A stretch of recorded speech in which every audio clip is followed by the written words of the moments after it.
ঈদগাহ এবং ইমাম সাহেবদের জন্য আপনারা সবাই সহযোগিতা করবেন। এই ক্ষেত্রে ইমাম সাহেবদের যে রুমাল করার জন্য মাসুদ আলম ফকিরামুরা, আমরা সবাই রেডি হয়ে যাই, সময় কম রৌদ্র বেশি।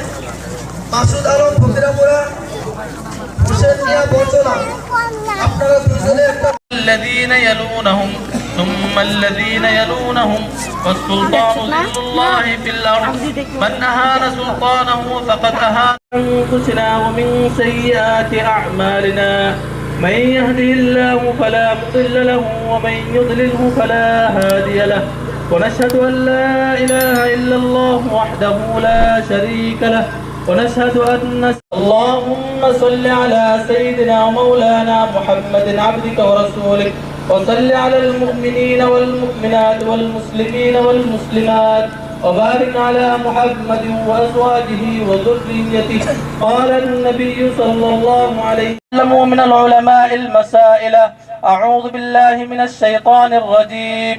لن ينال الله لحومها ولا دماؤها ولكن يناله التقوى منكم. كذلك سخرها لكم لتكبروا الله على ما هداكم وبشر المحسنين.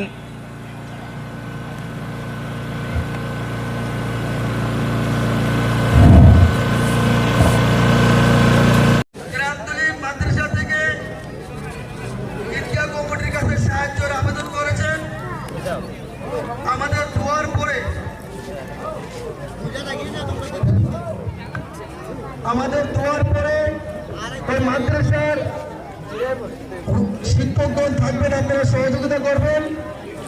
আরেকটা এসেছে ডাক্তার আলী সিদ্দিকী ফাজিল এসএস মাদ্রাসা, ওইখান থেকেও সাহায্য করার জন্য আমাদের ঈদগাহের কাছে সাহায্য চেয়েছেন। আপনারা প্রত্যেকে কম বেশি সবাই সাহায্য করবেন, একটা প্রত্যাশা নিয়ে ওনারা পাঠিয়েছেন।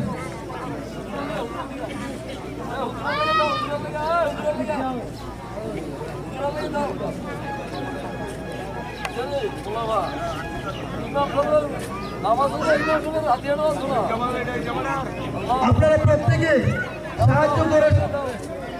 সাহায্য করুন, মনে প্রাণে সাহায্য করুন। ঈদগাহ উন্নয়নের জন্য সবাই সাহায্য। সাংবাদিক জ্যোতির্ময় শাহকে গামছা দিয়ে বরণ করবেন, সংবর্ধনা জানাবেন আমাদের ঈদগাহ কমিটির সভাপতি জনাব বাহাস মিয়া সাহেব।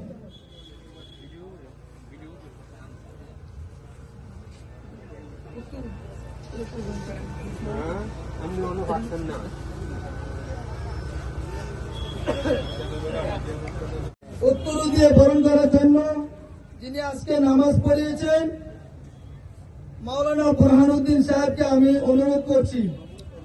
আমাদের সমস্ত ইমাম সাহেব ওলামাদের পক্ষ থেকে উনি বরণ করে নিচ্ছেন।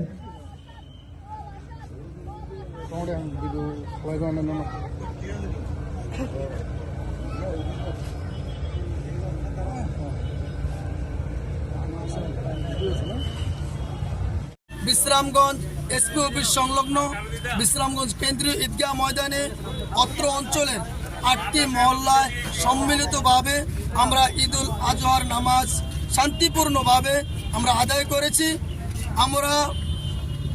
আমাদেরকে নামাজ আদায় করার ক্ষেত্রে আমাদের প্রশাসন, সাংবাদিক বন্ধুরা, সকল অংশের মানুষ দারুণভাবে সহযোগিতা করেছেন, যা আমরা মুগ্ধ হয়েছি।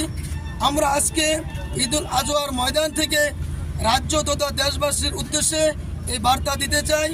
হুজুর পাক সাল্লাল্লাহু আলাইহি সাল্লাম আমাদেরকে যে শান্তি, সম্প্রীতি, ভ্রাতৃত্ববোধ, সংবেদনশীল পাঠ দিয়েছেন, সেই পাঠ আজকের দিনে সারা ভারতবর্ষে হিন্দু, মুসলমান, ট্রাইবেল, জাতি, উপজাতি, সকল অংশের মানুষ, সকল বর্ণের মানুষকে আমরা এই আহ্বান করব, আমরা যাতে সকলের মধ্যে শান্তি, সম্প্রীতি, ভ্রাতৃত্ববোধ আমরা সবাই মিলে অটুট রাখতে পারি। ভারতের সংবিধানের প্রতি শ্রদ্ধাশীল আমরা হতে পারি। ভারতের একজন নাগরিক হিসাবে আমরা প্রত্যেকে যাতে ভারতবর্ষকে সার্বিকভাবে শক্তিশালী করতে আমরা অগ্রণী ভূমিকা পালন করতে পারি, এই আশা এবং প্রত্যাশা। পাশাপাশি বিশ্রামগঞ্জ কেন্দ্রীয় ঈদগাহ কমিটির পক্ষ থেকে দেশ ও রাজ্যের সকল অংশের মানুষ, সকল বর্ণের মানুষ, সকলকে আমরা আন্তরিক প্রীতি, শুভেচ্ছা, অভিনন্দন জ্ঞাপন করছি।